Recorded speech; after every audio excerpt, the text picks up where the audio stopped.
안녕하세요 여러분, 반갑습니다. 저는 뉴 탐스런 생명과학원의 박소연입니다. 자, 여러분들 요즘은 또 열심히 잘 하고 있나요? 자기 점검 한번 해볼까요?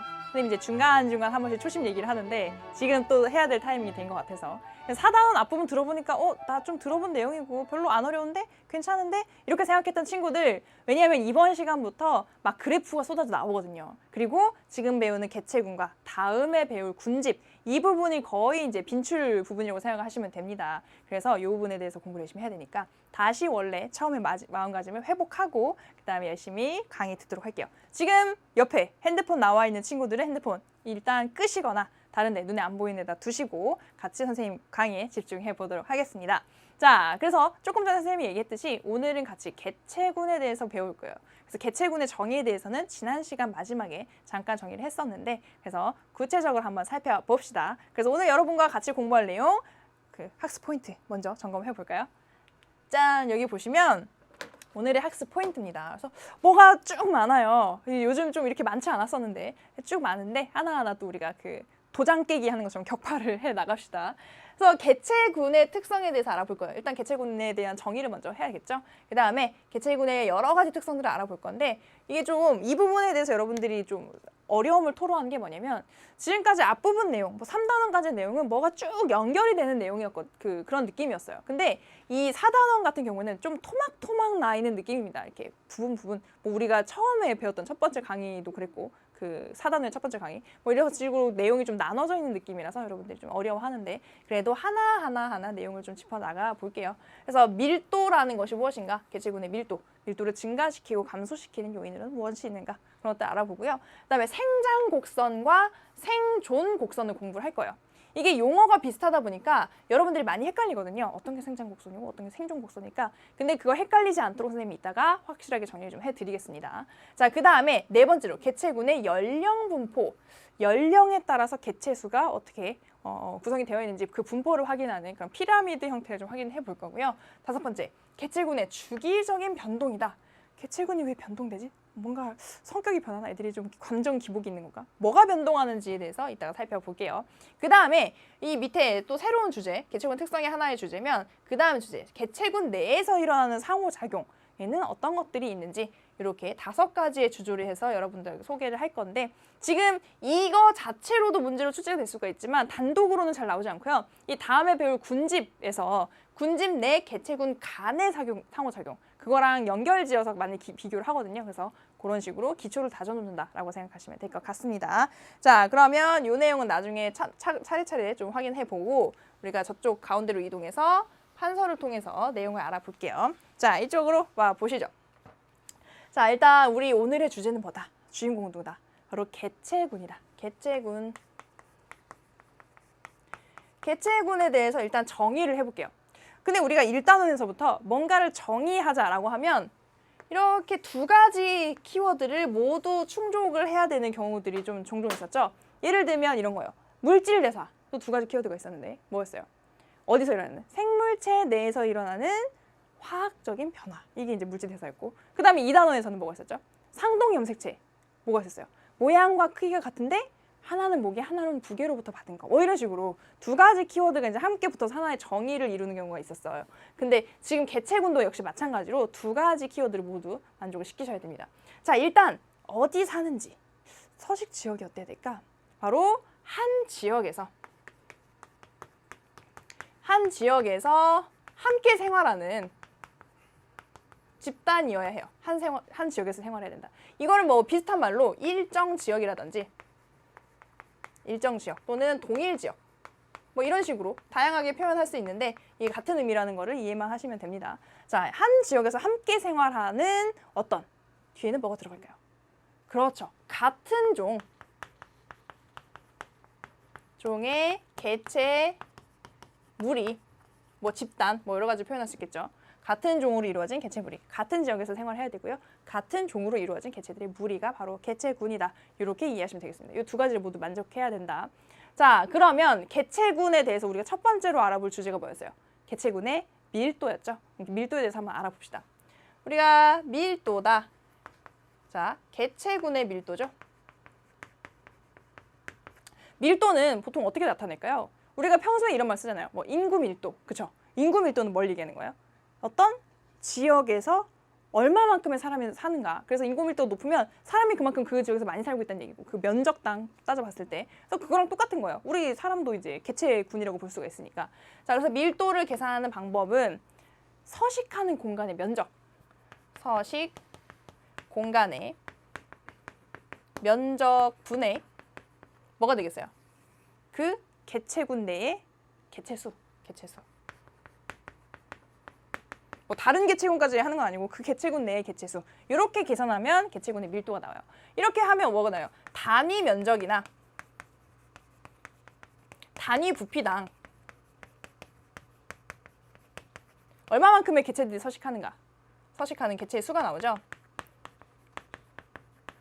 그렇게 해서 밀도를 따지게 됩니다. 그래서 개체군의 밀도는 서식 공간의 면적분의 개체 수구나 이렇게 이해를 하시면 되겠고요. 거기 우리 책에 보시면 그 이 밀도를 변화시키는 요인에 대해서 나와요. 그래서 변화 방향은 두 가지가 있을 수 있겠죠.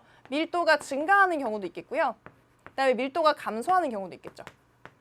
밀도가 감소하는 경우도 있겠다. 자, 그러면 어느 경우에 밀도가 증가를 하게 될까요? 아무래도 서식 공간의 면적이 변하는 일은 흔치 않겠죠. 그렇죠? 뭐 갑자기 서식지가 파괴되거나 뭐 이런 일, 뭐 간척 사업을 하거나 그런 경우 있을 수 있지만 일반적으로는 주로 뭐가 변하겠어요? 개체 수가 많이 변하겠죠. 그래서 개체 수랑 밀도가 거의 비례한다 이렇게 보시면 되겠는데, 그래서 밀도가 증가하는 상황은 뭐가? 그렇죠. 개체 수가 증가하는구나. 그러면 개체 수가 증가할 수 있는 상황은 뭐가 있어요? 낳거나, 그렇죠. 출생. 안 낳는데 증가하려면 이사 와야죠. 이사 오면 되죠. 그래서 그걸 이입이라고 합니다. 이입, 들어왔다. 이사 와서 들어왔다. 이렇게. 자, 그 다음에 밀도가 낮아지는 경우는 역시 개체수가 어떻게?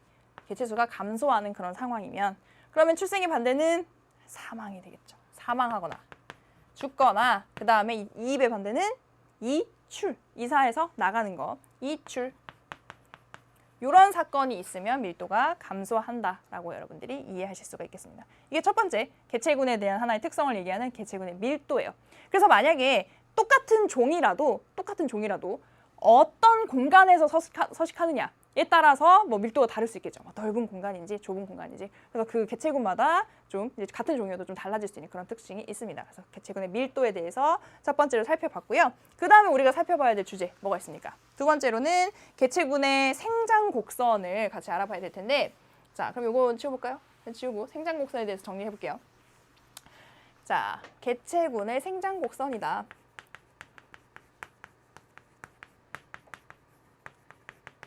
일단 제목을 쓰고 설명할게요. 일단 여기다가는 별표를 좀 쳐주셨으면 좋겠어요. 생장곡선. 문제로 자주 나오거든요. 그래서 이제 빈출되는 그래프 중에 하나인데, 생장에 대해서 선생님이 설명할게요. 그래야 다음에 배울 생종곡선이랑 안 헷갈리니까. 우리가 생장이란 용어를 여러 번 이제 나왔었는데 1단원에서 한번 많이 나왔었고 3단원에서 생장 호르몬 할 때 좀 나왔었고 이렇게 나왔었는데, 1단원에서 배웠던 우리 생장의 정의는 뭐였어요? 생장의 정의? 뭐를 통해서? 뭐가 증가하는? 그렇죠. 세포 분열을 통해서. 세포 분열을 통해서 뭐가? 개체의 몸 크기, 그죠? 개체의 크기가 증가하는 그런 현상을 우리가 생장이다. 그래서 뭐 발생과 생장, 이게 이제 생물의 하나의 특징이다. 이렇게 공부를 했었잖아요. 그 느낌 그대로 가져가시면 됩니다. 그러니까 우리가 어떤 개체가 있어요. 개체. 근데 이 개체는 수많은 뭘로 이루어져 있는 거예요? 바로 세포들로 이루어져 있는 거죠. 세포들로 이루어져 있다. 근데 이 세포가 분열을 통해서 수가 증가하면 개체의 몸 크기가 어떻게 되는 거예요? 크기가 따라서 증가하게 되는 게 생장이었잖아요. 그런 느낌으로 우리가 개체군이라는 거는 하나의 덩어리잖아요. 개체처럼, 세포 덩어리인 것처럼. 개체군이라는 건 하나의 집단을 의미하는데, 이건 뭘로 이루어진? 하나하나 낮게 개체들로 이루어진. 자, 그렇다 보니까 개체 수가 증가하면 이 뭉치, 덩어리인 개체군은 어떻게 되겠어요? 크기가 커지겠죠. 그렇죠? 그래서 크기가 증가한다. 이렇게. 그래서 개체군이 생장한다는 거는 개체 수가 증가해서 개체군의 크기가 커지는 거예요. 그렇게 이해를 하시면 됩니다. 자, 그래서 개체 수에 따라서 개체군의 크기가 어떻게 되는지를 나타내는 것이 생장 곡선이다. 그렇죠? 자, 이렇게 해서 따져볼 거고요.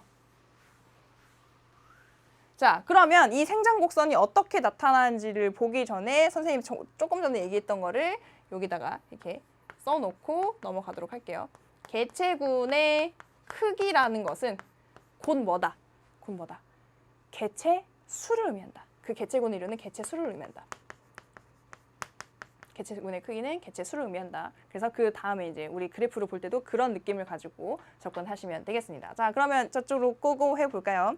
우리 책 226쪽에 있는 그 그래프를 같이 볼 건데요. 요거 선생님이 별표를 치라고 한 게 바로 요 생장곡선입니다.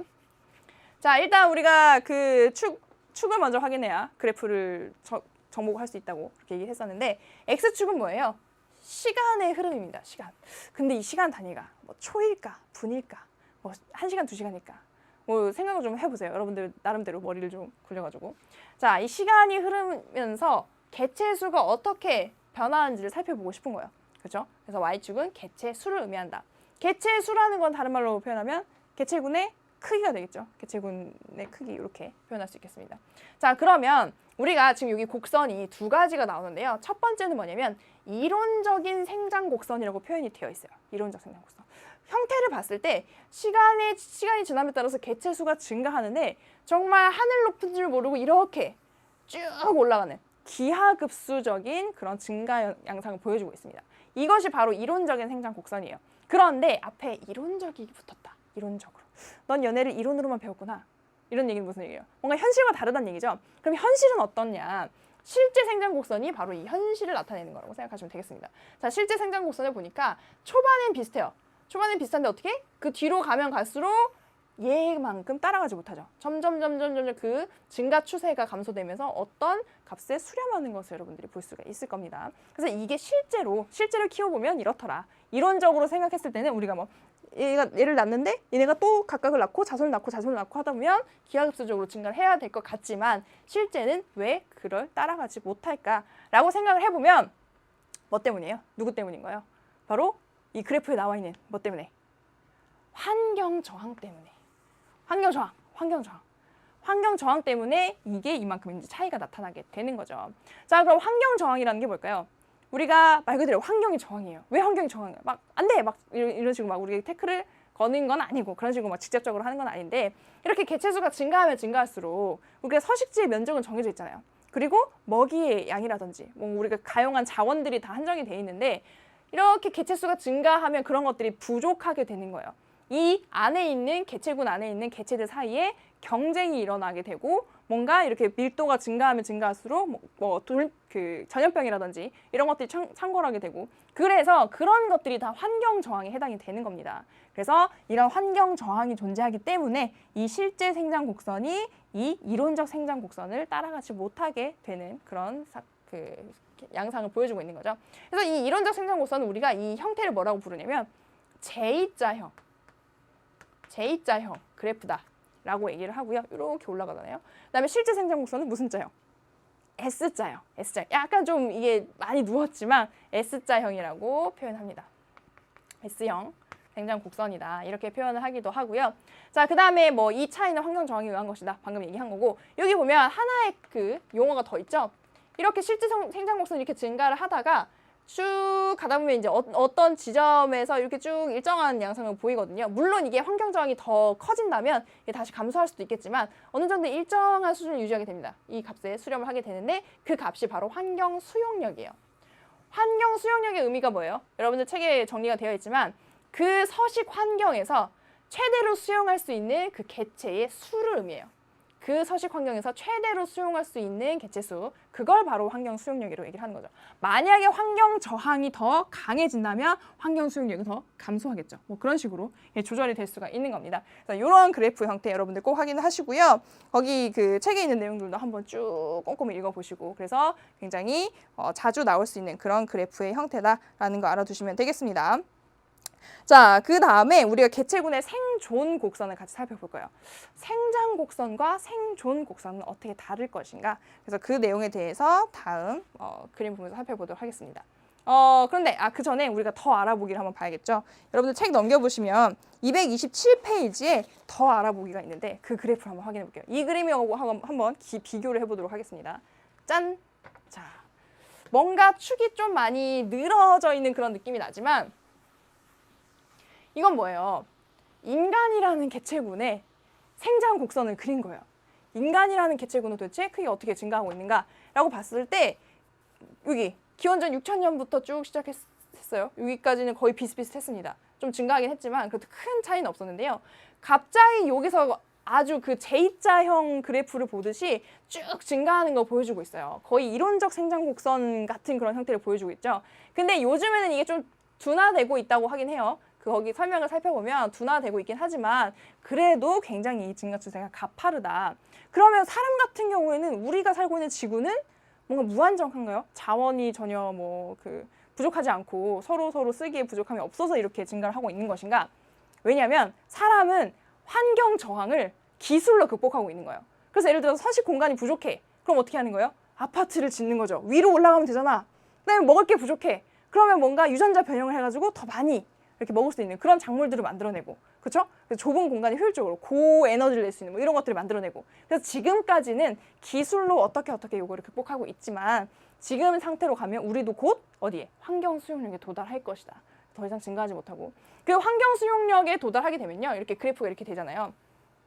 그러면 이렇게 쭉 갈 때 이 부분에서는 뭐 아무도 안 태어나고 아무도 안 죽고 그래서 그 개체수가 쭉 유지되는 게 아니고 태어나는 숫자와 죽는 숫자가 균형을 이루는 거예요. 그렇죠? 출생률과 사망률이 이제 같다고 볼 수 있겠죠. 그럼 그런 시점이 되면 이렇게 쭉 계속 유지가 되는 그런 상황이라고 볼 수 있겠습니다. 그럼 우리도 그렇게 된다는 얘기예요. 태어나는 수와 죽는 수가 이렇게 비슷비슷하게. 근데 그 우리 책에 227쪽 옆에 보면 10억, 인구가 10억 증가하는데 걸리는 시간을 표로 제시를 해놨는데 굉장히 충격적이죠. 선생님 보고 깜짝 놀랐어요. 예전에 우리가 10억이 증가하는데 걸리는 시간이 1804년까지는 그때까지 딱 10억 찍은 거예요.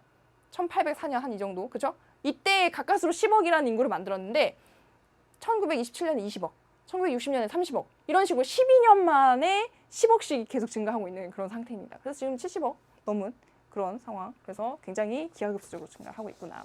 그런 것들을 알아볼 수 있겠죠. 선생님이 이 전 그래프 보면서 이 X축이 뭐 초단위일까 분단위일까 이런 거 생각해 보라고 그랬는데 보시면 상당히 이런 그래프를 그리는 데는 많은 시간이 필요하다는 것을 여러분들이 느끼실 수가 있겠죠. 그 시간이 굉장히 긴 시간을 나타낸 것이었다. 근데 좀 생물의 종류마다 좀 다를 수가 있어요. 사람 같은 경우에는 한 세대가 워낙 길기 때문에 이게 더 길어지는 거고, 예를 들면 뭐 대장균 같은 경우에는 뭐 20분에 한 번씩도 분열을 하잖아요. 그런 경우에는 이 시간 단위가 더 이제 짧아질 수가 있겠고, 생물마다 좀 상대성이 있기는 하지만 그래도 그렇게 짧은 시간을 의미하는 것은 아니다라는 것을 이해하시면 되겠습니다. 자, 그러면 진짜로 이제 개체군의 생존 곡선 한번 보도록 할게요. 일단 그 곡선이 어떻게 생겼는지 여러분들이 한번 직접 눈으로 보시고 이게 뭘까 한번 유추를 해봅시다. 짠! 이게 뭘까요? 생장 곡선은 그 개체군의 크기가 증가하는 그런 개체수 수가 늘어나는 그런 거를 의미하는 거였고, 생존 곡선은 일단 이름에서 좀 유추해 볼 수가 있겠죠. 살아남는 수를 나타내는 게 아닐까? 자, 그러면 X축을 한번 봤을 때 이번에는 뭔가 시간은 시간인데 연령이고요. 그 연령도 상대 연령이라는 의미로 그 용어로 표현이 되어 있습니다. 연령은 연령인데 상대 연령은 또 무슨 소리야? 자, 일단 Y축 한번 확인해 볼게요. 그러면 이거는 생존하는 개체수를 나타낸 거예요. 아, 그러면 뭔가 천이라는 개체로 시작을 했을 때 이게 점점 개체수가 생존한 개체수가 어떻게 달라지는지를 시간에 따라서 나타낸 거구나. 이제 이해가 되죠. 그래서 동시에 출생한 개체, 개라고 하기도 그렇고, 천 개체를 이제 같이 조사를 해서, 예를 들면 오늘 태어난 아이들이 한 1,000명 정도 있을 수 있잖아요. 오늘 태어난 1,000명의 아이들을 매년 이렇게 조사를 하는 거예요. 아, 그 1,000명 중에서 몇 명이나 살아남았는가 해서 이렇게 그래프를 그린 거죠. 뭐 여기까지는 뭐 거의 뭐 이제 안타깝게 사망한 그런 경우가 없었다. 그럼 이렇게 쭉 이렇게 가다가 노년이 돼서 많이 사망하게 되면 이런 식으로 그래프가 되는 그런 것들을 조사한 거예요. 그래서 굉장히 다양한 종류의 그 생물을 대상으로 이런 생존 곡선을 그려봤더니 크게 나눠서 3가지 유형으로 나눠지더라. 사실 뭐 이렇게 딱 나눠지는 건 아니고 뭐 대략 뭐 이런 정도 뭐 이렇게 살짝 뭐 이런 애들도 있을 거고, 그 다음에 이렇게 됐다가 뭐 이렇게 되는 애들도 있을 거고 다양할 텐데 크게 대략 3가지 정도로 정리를 했다는 얘기가 되겠습니다. 자, 그러면 이 상대 연령의 의미에 대해서 좀 설명해 볼게요. 상대 연령은 뭐냐?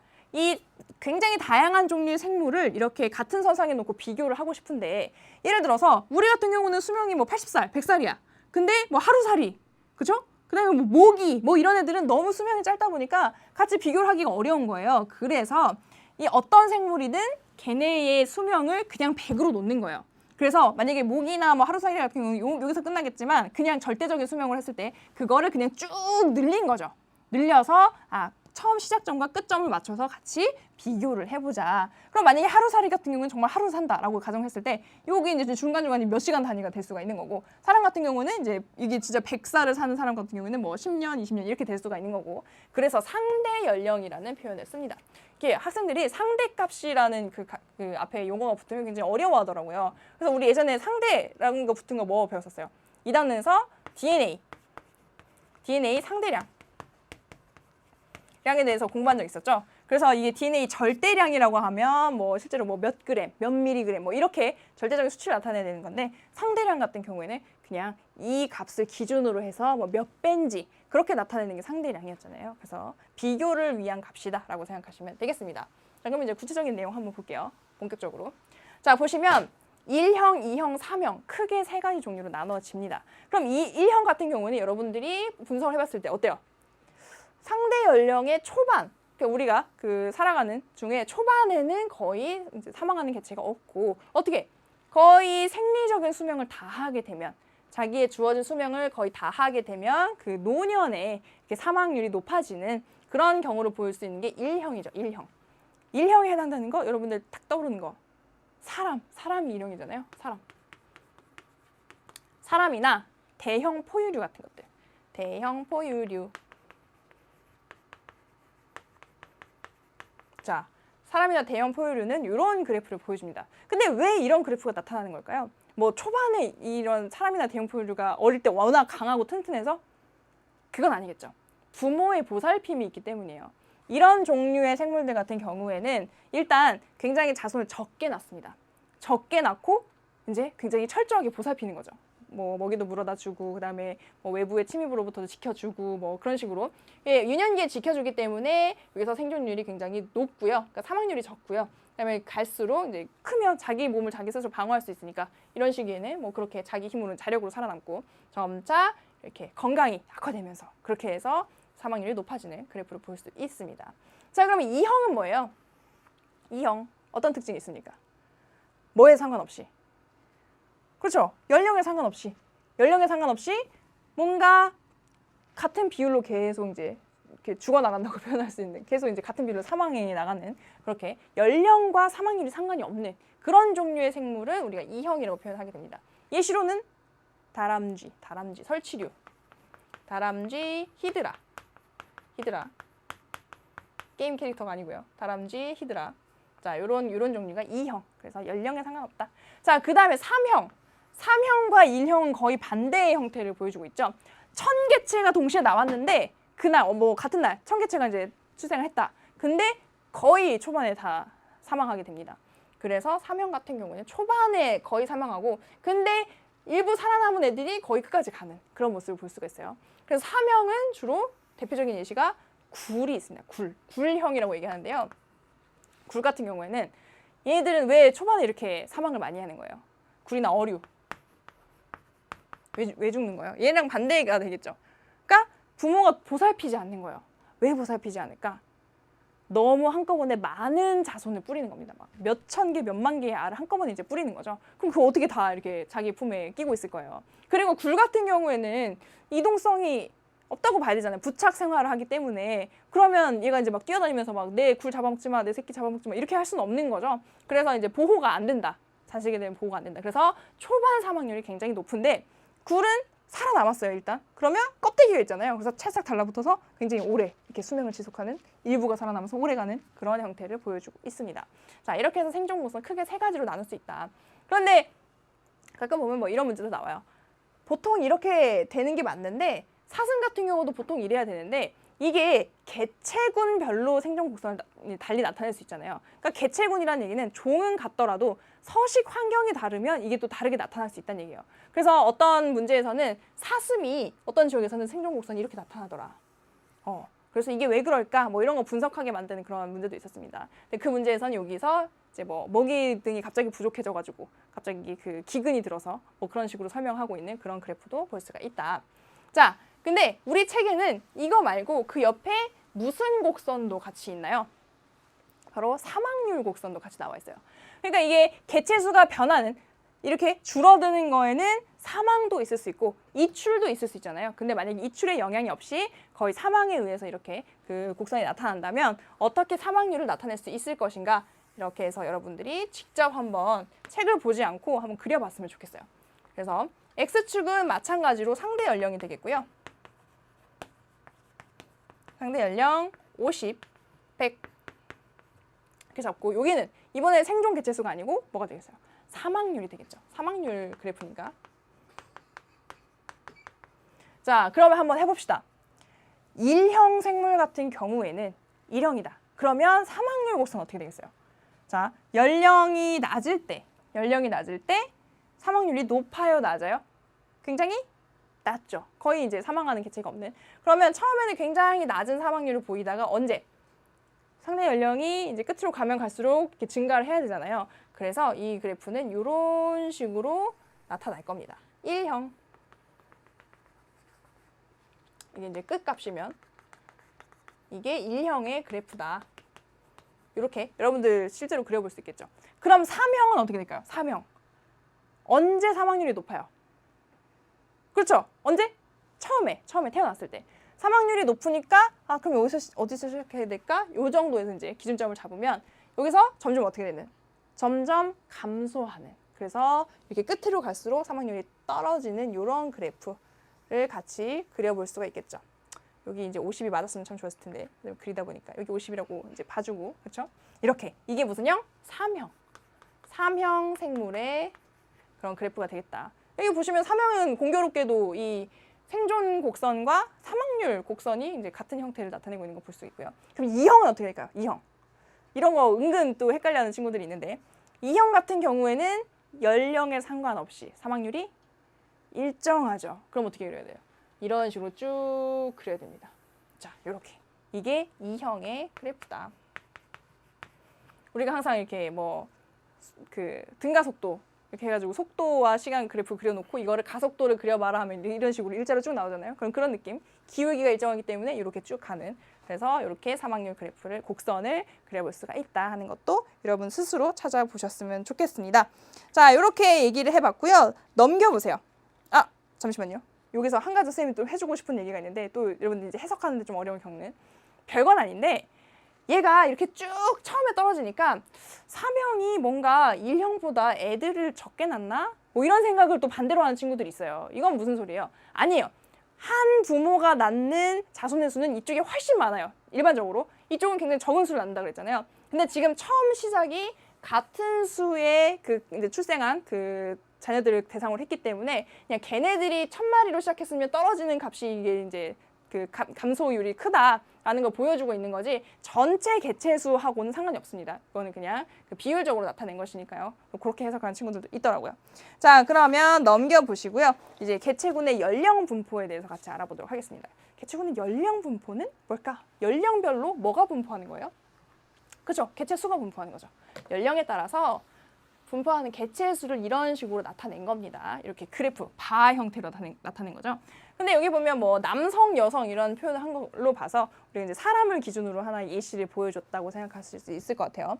그래서 연령 피라미드를 한번 봤을 때, 자, 일단 뭐 예를 들면 여기서 이제 태어난 0세에서 뭐 예를 들어서 3세, 뭐 3세에서 6세 이런 식으로 선생님이 지금 뭐 그 임의적으로 잡은 값이지만 이런 식으로 연령이 증가함에 따라서 그에 해당하는 개체수가 몇 명인지를 사람을 기준으로 했을 때 몇 명인지를 이런 식으로 막대 그래프 형식으로 나타낸 거죠. 근데 여기 보시면 이쪽으로 그 여기 반절 나눴을 때 이쪽은 남성, 이쪽은 여성을 나타낸 것이다. 이제 거의 남성과 여성의 비율이 비슷한 걸로 이렇게 나타나고 있고요. 근데 이 전체 연령층을 크게 세 가지로 나눴어요. 어떻게? 생식 전 연령층. 아직 생식을 할 수 없는, 그렇죠? 자녀를 낳을 수 없는 그런 연령층. 그 다음에 생식을 할 수 있는 연령층, 그렇죠? 현재 생식 가능한 연령층. 그 다음에 생식을 다 마친, 지금은 생식을 할 수 없는 생식 후 연령층. 이렇게 크게 세 개로 나눕니다. 그러면 이렇게 나눴을 때 이 피라미드로 나눴을 때 이렇게 형태에 따라서 이거는 무슨 형? 발전형. 그 다음에 이건 뭐예요? 이거는 여기 보면 좀 비슷비슷하죠? 위아래가 생식 연령층과 생식 저연령층. 그래서 안정형.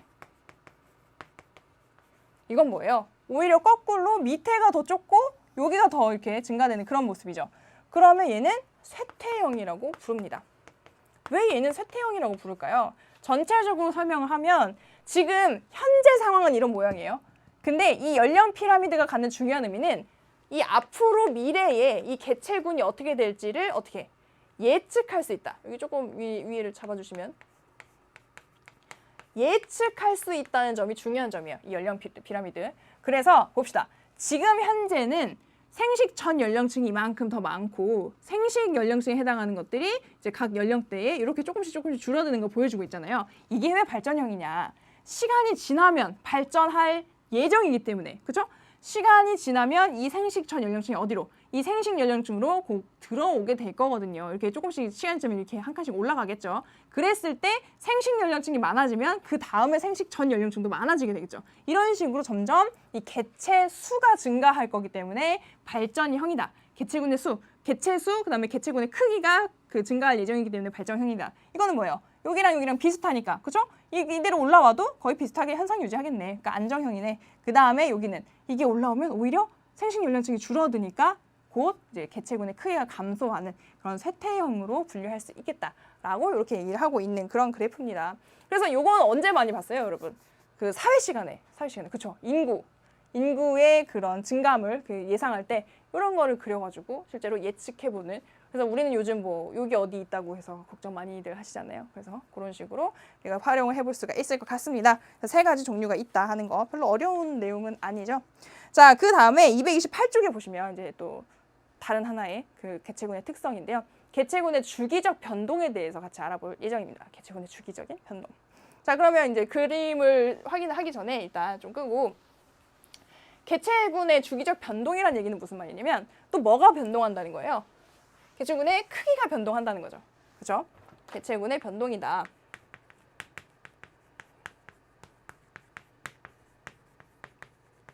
여기 뭐가 생략된 거라고요? 개체군의 크기. 개체군의 크기가 변동한다.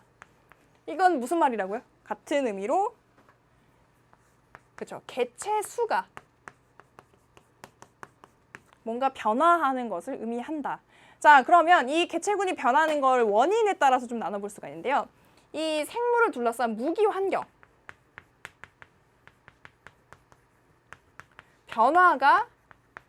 무기 환경의 변화가 개체군의 변동을 일으키는, 개체군 크기가 변화하게 만드는 하나의 요인이 될 수 있어요. 그래서 이런 경우에는 계절에 따라서 주로 왔다 갔다 하게 되는데, 그래서 단기적인 변동이다라고 얘기합니다. 보통 1년을 주기로 해서 일어나거든요. 그래서 무기 환경의 변화에 따라서 일어나는 거는 우리가 단기적 변동이다. 이렇게 계절마다 이렇게 좀 달리 나타나는. 자, 그 다음에 또 하나의 원인은 뭐냐면 바로 피식과 포식에 의한 하나의 작용으로 인해서 장기적인 변동이 나타나요. 장기적. 어느 정도가 돼야 장기적이라고 얘기를 하느냐. 우리가 같이 오늘 볼 예시에서는 한 10년, 11년 주기로 계속 이제 비슷한 유형의 그래프가 나타나는 걸 같이 볼 거거든요. 그래서 그런 걸 하나하나 단기적 변동의 대표적인 예시와 장기적 변동의 대표적인 예시를 하나씩 볼 거예요. 그 예시가 뭐냐? 이쪽은 돌말이라는 생물의 개체군 수가 어떻게 변화하는가. 그 다음에 여기서는 피식, 포식이면 일단 생물 종류가 하나만 나오면 안 되겠죠. 뭐 토끼가 토끼를 잡아먹고 이렇진 않잖아요. 그러면 이거는 두 가지 개체군이 나올 텐데, 예를 들면 스라소니와 눈신토끼 관계를 한번 살펴보겠다. 개체수가 어떻게 변동을 하는지, 실제로 10년 주기로 어떻게 오르락내리락 하는지 한번 보겠다. 그런 내용입니다. 그래서 이 부분에 대해서도 문제가 좀 이제 출제가 될 수 있으니까요. 같이 그래프를 한번 살펴보도록 할게요. 자, 다시 돌아와서 228쪽에 있는 그런 그래프죠. 자, 돌말 개체군의 계절적 변동이에요. 여기도 별표를 하나 치시고. 자, 여기 보시면 지금 우리의 주인공이 누구라 그랬어요? 돌말이라 그랬죠? 그러니까 돌말의 개체 수가 여기서는 가장 중요한 그래프가 되겠으니까 좀 눈에 띄게 이렇게 해서 구분을 해볼게요. 짠. 잘 보이나요? 쌤이 좀 오늘 좀 잘 그리는 것 같은데. 자, 요렇게. 자, 개체군의 변동을 요렇게 조금 더 두껍게 해서 표시를 했습니다. 자, 근데 딱 보니까 개체군이 이거 뭐 어마어마하게 수가 들락날락 이렇게 들쭉날쭉하죠. 보면 겨울에는 굉장히 수가 적고요. 봄에 막 폭발적으로 증가했다가 또 봄이 끝날 무렵에 쑥 떨어져요. 여름 동안은 계속 이제 적은 상태로 유지가 되다가 가을 시작할 무렵에 살짝 올라가고 다시 또 떨어져서 이제 겨울 동안 적은 수를 유지하는 그런 그래프를 보여주고 있습니다. 이게 무슨 의미를 갖는 걸까? 자, 한번 살펴볼게요. 이런 돌말 개체군의 수를, 크기를 변화시키게 하는 요인으로는 이렇게 영양 염류, 빛의 세기, 수온이라는 세 가지 요인이 관여를 하게 됩니다. 영양 염류, 빛의 세기, 수온. 빛의 세기, 수온은 뭔지 알겠는데 영양 염류가 뭘까요? 바로 무기물이라고 보시면 돼요.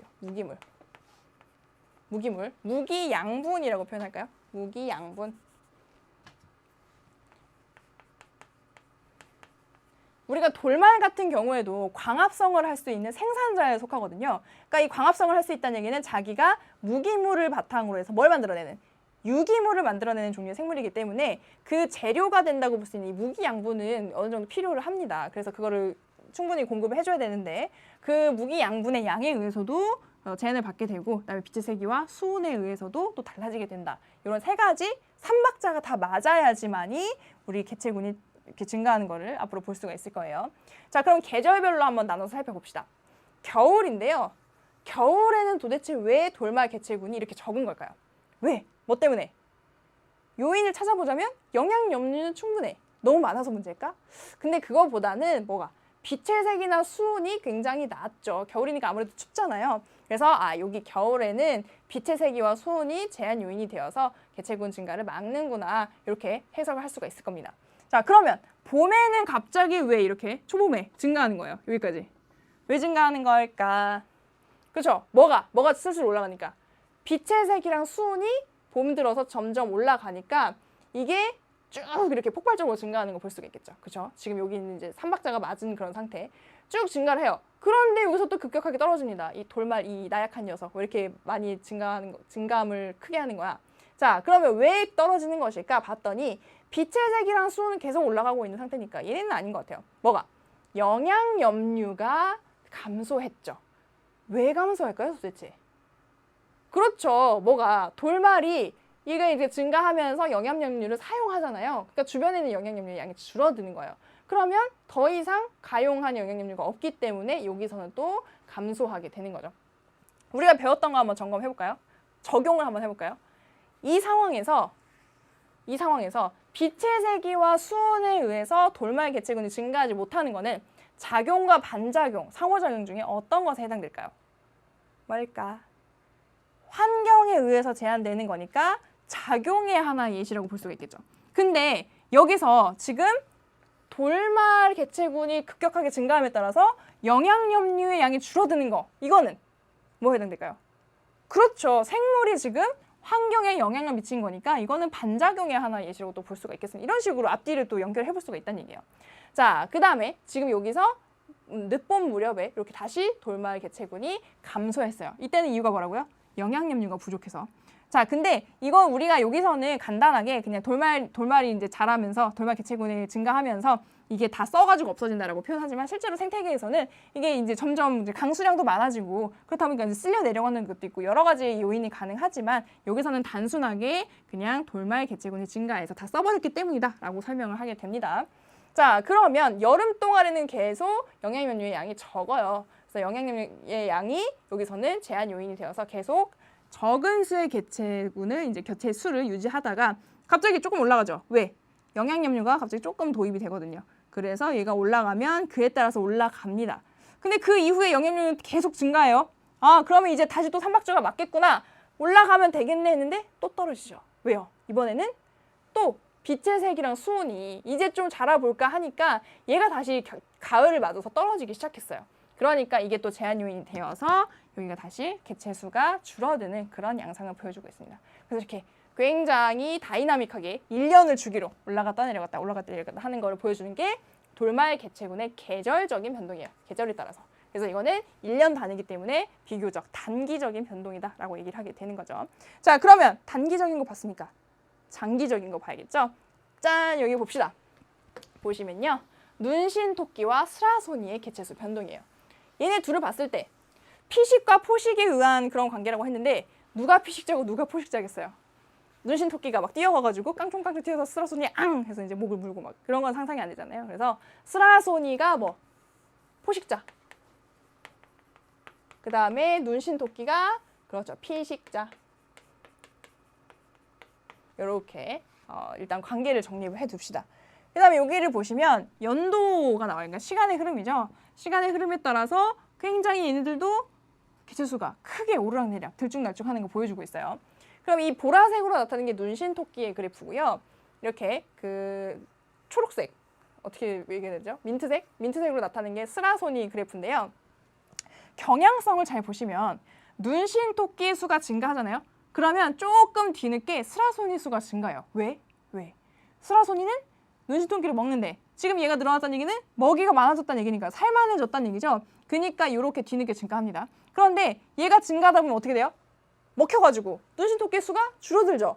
그러면 또 먹이가 줄어드니까 또 얘가 감소하고 이런 식으로 주거니 받거니 하고 약간 시간차를 둔 다음에 오락내리락 하는 거예요. 이렇게 해서 이거를 간단하게 좀 너무 이렇게 복잡하니까 간단하게 좀 그려보면 이런 식으로 하나의 그래프가 나타나고 변동이 그 다음에 조금 늦게 이런 식으로 또 하나의 그래프가 그려지는 요게 피식과 포식 관계의 전형적인 그래프예요.